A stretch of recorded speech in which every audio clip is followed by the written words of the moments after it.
Hello students, today is 27/04/20 and this is the video number 1. In this occasion students, we are going to learn about modal verbs. If you remember students, the modal verb must and mustn't, don't have and doesn't have to, we are going to use when we want to talk about obligation, prohibition, and no rule. Okay, students? In this part, we have clear the example. Mustn't, we are going to use when we talk about a law. This is a obligation that you need to realize, that you must realize because it's a law. In the other part, we have the modal verb mustn't. This is the same, but in this case is in negative form. And then we are going to use when we want to talk about prohibitions. For example, you mustn't play soccer into the hospital, something like this. And then in the other part we have the modal verb don't have to. Remember students, we are going to use don't have to for the personal pronouns I, you, we, they, and you. And doesn't have to we are going to use when we talk about the third person, he, she, and it. And in this case, we are going to use don't have to or doesn't have to when we talk about no rule.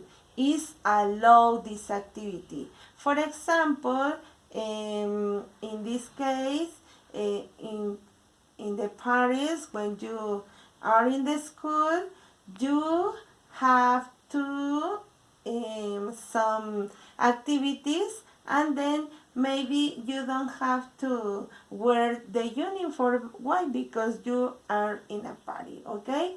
Then we are going to continue with the video, and then I'm going to show the structure, okay?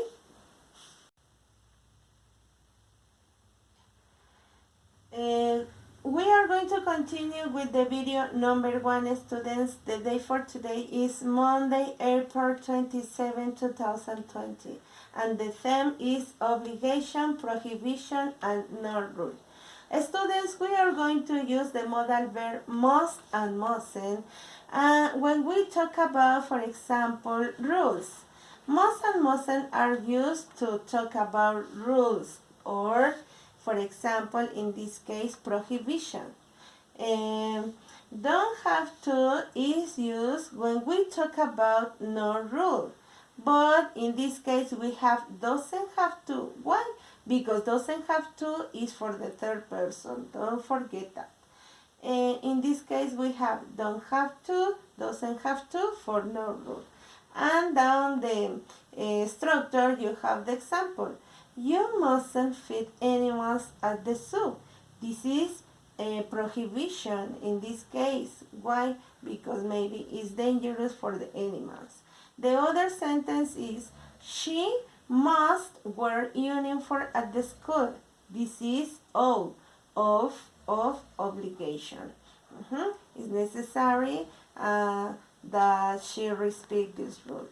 The other example is, they don't have to wear wings. It's no rule. And the other one is, he doesn't have to attend if he is sick. And it's not rule.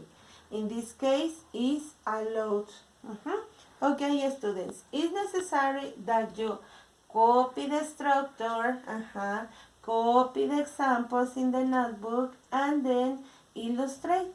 The other one point in this activity is that you practice and study this structure with other kind of sentences. If you need to realize some examples in your notebook, okay? Don't forget, students, it's necessary that you practice, write, read this kind of structure. Obligation, prohibition, and no rule. Okay, students? See you tomorrow in the second video. Have a nice day. Bye.